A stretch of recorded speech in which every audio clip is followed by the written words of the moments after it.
Olaf Tryggvason was king of Norway from 995 to 1000.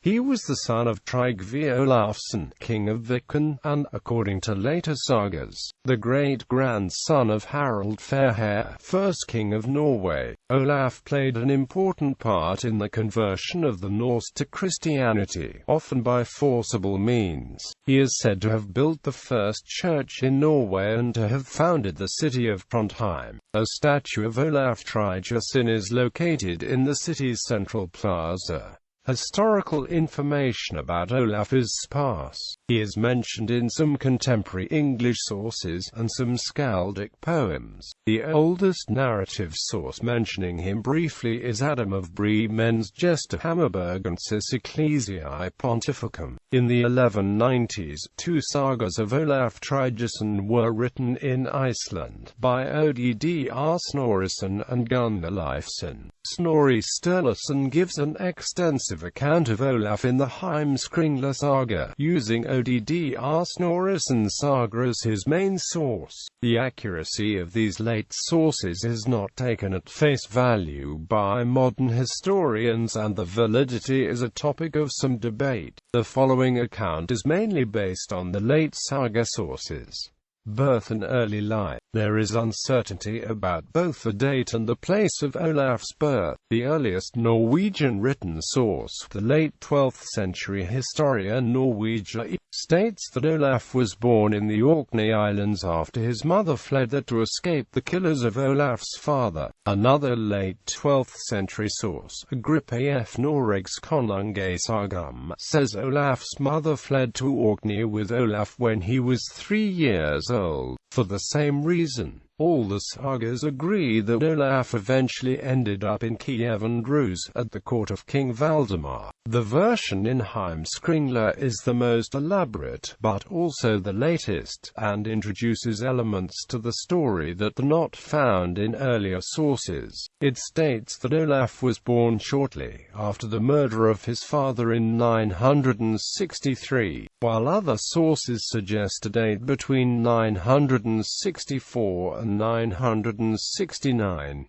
The later dates cast doubt over Olaf's claim to be of Harald Fairhair's kin, and the legitimacy of his claim to the throne. Snorri Sturluson claims in Olaf Tryggvason's saga that Olaf was born on an islet in Fjellandsvatnet, where his mother Astrid Eriksdottir, daughter of Erik Bjodeskal, was hiding from her husband's killers, led by Harald Greycloak, the son of Erik Bloodaxe. Greycloak and his brothers had seized the throne from Håkon the Good. Astrid fled to her father's home in Uppland, then went on to Sweden where she thought she and Olaf would be safe. Harald sent emissaries to the King of Sweden, and asked for permission to take the boy back to Norway, where he would be raised by Greycloak's mother Gunhild. The Swedish king gave the men to help them claim the young boy, but to no avail. After a short scuffle, Astrid fled again. This time the destination was Gardarike, where Astrid's brother Sigurd was in the service of King Valdemar. Olaf was 3 years old when they set sail on a merchant ship for Novgorod.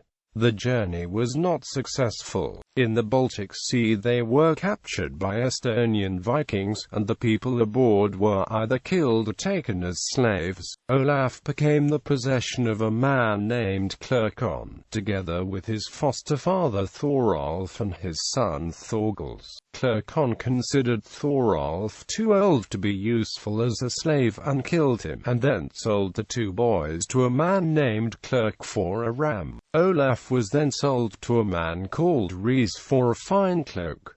6 years later, Sigurd Eriksson traveled to Estonia to collect taxes for King Valdemar. He saw a boy who did not appear to be a native. He asked the boy about his family, and the boy told him he was Olaf, son of Tryggvi Olafsson and Astrid Eriksdottir. Sigurd then went to Rees and bought Olaf and Thorgils out from slavery, and took the boys with him to Novgorod to live under the protection of Valdemar. Valdemar. Still according to Heimskringla, one day in the Novgorod marketplace Olaf encountered Clercon, his enslaver and a murderer of his foster father. Olaf killed Clercon with an axe blow to the head. A mob followed the young boy as he fled to his protector Queen Alogia, with the intent of killing him for his misdeed. Only after Alogia had paid blood money for Olaf did the mob calm down. As Olaf grew older, Vladimir made him chief over his men-at-arms. But after a couple years the king became wary of Olaf and his popularity with his soldiers.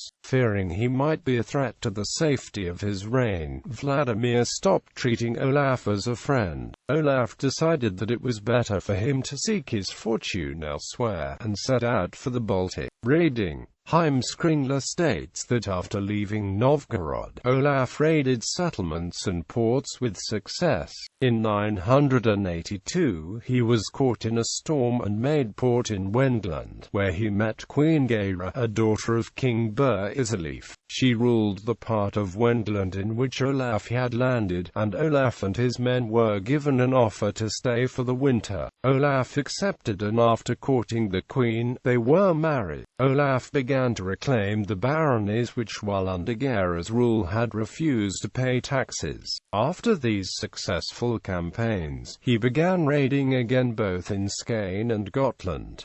Alliance with Otto II. Holy Roman Emperor Otto II had assembled a great army of Saxons, Franks, Frisians and Wends to fight against the Norse pagan Danes. Olaf was part of this army as his father-in-law was king of Wendland. Otto's army met the armies of King Harald Bluetooth and Håkon Jarl, the ruler of Norway, and of the Danish king, at Danevirke, a great wall near Schleswig. Otto's army was unable to break the fortification, so he changed tactics and sailed around it, landing in Jutland with a large fleet. Otto won a large battle there and forced Harald and Håkon with their armies to convert to Christianity. Otto's army then returned to their homelands.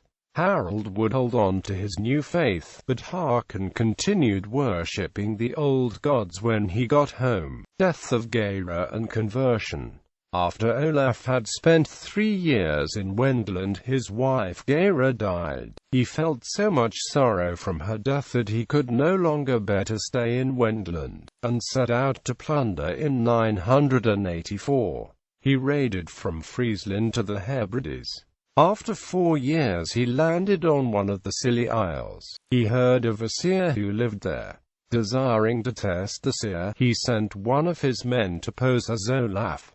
But the seer was not fooled, so Olaf went to see the hermit, now convinced he was a real fortune-teller. And the seer told him, "Thou wilt become a renowned king, and are celebrated deeds. Many men wilt thou bring to faith and baptism, and both to thy own and others' good, and that thou mayst have no doubt of the truth of this answer. Listen to these tokens. When thou comest to thy ships, many of thy people will conspire against thee, and then a battle will follow in which many of thy men will fall, and thou wilt be wounded almost to death, and carried upon a shield to thy ship, yet after 7 days thou shalt be well of thy wounds, and immediately thou shalt let thyself be baptized." After the meeting, Olaf was attacked by a group of mutineers, and what the seer had foretold happened. So Olaf let himself be baptized. David Hugh Farmer, in the Oxford Dictionary of Saints, writes, "It is tempting to identify the seer with St. Lyde, who lived on the island of St. Helens in the Isles of Scilly. By another account, he was baptized by St. Ealfhar of Canterbury near to Andover, Hampshire in 994. However, Henrietta Laser, the author of Ealfhar's Oxford Nation Dictionary of Biography entry, states that Olaf was already baptized and that the 994 event at Andover was a confirmation of his faith, part of a Danegeld treaty in which he agreed to no longer raid in England. Marriage to Haida. In 988, Olaf sailed to England, because a thing had been called by Queen Haida, sister of Olaf Tryggvason, King of Dublin. Haida was the widow of an earl, and was searching for a new husband. A great many men had come, but Haida singled out Olaf, though he was wearing his bad weather clothes, and the other men wore the finest clothing. They were to be married, but another man, Alfvine, took objection, and challenged Olaf and his men to the Scandinavian duel Holmgang. Olaf and his men fought Alfvine's crew and won every battle, but did not kill any of them. Instead they bound them. Alfvine was told to leave the country and never come back again. Haida and Olaf married, and spent half the time in England and the other half in Ireland. Ascent to the throne. In 995, rumors began to surface in Norway about a king in Ireland of Norwegian blood. This caught the ear of Jarl Håkon, who sent Thora Clacker to Ireland posing as a merchant to see if he was the son of Tryggvi Olafsson. Håkon told Thora that if it were him, to lure him to Norway, so Håkon could have him under his power. Thora befriended Olaf and told him of the situation in Norway, that Håkon Jarl had become unpopular with the populace, because he often took daughters of the elite as concubines, which was his right as ruler. He quickly grew tired of them and sent them home after a week or two. He had also been weakened by his fighting with the Danish king, due to his rejection of the Christian faith. Olaf seized this opportunity, and set sail for Norway. When he arrived, many men had already started a revolt against Håkon, who was forced to hide in a hole dug in a pigsty, together with one of his slaves Kark. When Olaf met the rebels, they accepted him as a king, and together they started to search for Håkon. They eventually came to the farm where Håkon and Kark were hiding, but could not find them. Olaf held a meeting just outside the swine stye and promised a great reward for the man who killed the Jarl. The two men in the hole heard this speech, and Håkon became distrustful of Kark, fearing he would kill him to claim the price. He could not leave the sty, nor could he keep awake forever, and when he fell asleep, Kark took out a knife and cut Håkon's head off. The next day the slave went to meet Olaf and presented with the head of Håkon. The king did not reward him, and instead beheaded the slave. After his confirmation as King of Norway, Olaf travelled to the parts of Norway that he had not been under the rule of Håkon, but that of the King of Denmark. They too swore allegiance to him. He then demanded that they all be baptized, and most reluctantly they agreed. Rule as king. In 997 Olaf founded his seat of government in Trondheim, where he had first held a thing with the revolters against Håkon. It was a good sight because the river Nid twisted itself before going into the fjord, creating a peninsula that could be easily defended against land attacks by just one short wall. Olaf continued to promote Christianity throughout his rule. He baptized the explorer Leif Erikson, and Leif took a priest with him back to Greenland to convert the rest of his kin. Olaf also converted the people and Earl of the Orkney Islands to Christianity. At the time, the Orkney Islands were part of Norway. It has been suggested that Olaf's ambition was to rule a united Christian Scandinavia, and it is known that he made overtures of marriage to Sigrid the Haughty, Queen of Sweden, but negotiations fell through due to her steadfast pagan faith. Instead he made an enemy of her, and did not hesitate to involve himself in a quarrel with King Svein I of Denmark by marrying Svein's sister Thora, who had fled from her heathen husband Berislav, semi-legendary king of Wends, in defiance of her brother's authority. Both his Wendish and his Irish wife had brought Olaf wealth and good fortune, but, according to the sagas, they were his undoing, for it was on an expedition undertaken in the year 1000 to wrest her lands from Berislav that he was waylaid off the island Svolda. by the combined Swedish, Danish and Wendish fleets, together with the ships of Earl Haakon's sons. The Battle of Svolder ended in the death of the Norwegian king. Olaf fought to the last on his great vessel Ormrin Lange, the mightiest ship in the north, and finally leapt overboard and was seen no more. In the early 11th century, a Viking chieftain named Tryggvi invaded Norway, claiming to be the son of Olaf and Haida. His invasion was defeated by forces loyal to Cnut, the great sons of En of Norway. An account preserved in Morkinskinna relates that Tryggvi was actually killed by a farmer after the battle. Many years later, when Harald Hardrada was king of Norway, he passed by the site of the battle. The king met an old friend of his who pointed out the alleged assassin. After questioning the purported killer and hearing him confess, King Harald had the man hanged, citing the familial bond between him and Tryggvi and his duty to avenge the latter's death.